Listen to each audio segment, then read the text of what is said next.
তেতো জিনিস তেতো লাগবে, এটাই তো স্বাভাবিক, কিন্তু একদমই না। তেতো লাগবে কেন ভালো করে রান্না করলে? আজকে আমি আপনাদেরকে দেখাবো তিতা ছাড়াই করলা ভাজি রান্না করে।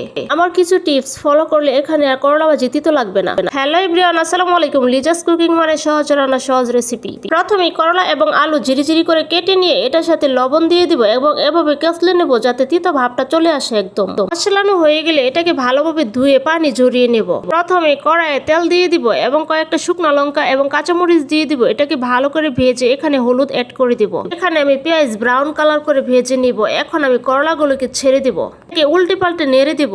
এখন আমি কিছুটা লবণ অ্যাড করে দিব এখানে।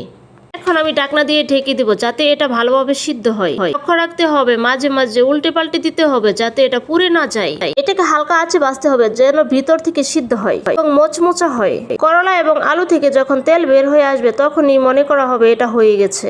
এখন আমি নামিয়ে পরিবেশন করব। এভাবে রান্না করে খাবেন, দেখবেন তিতো লাগবে না, কতটা ভালো লাগে।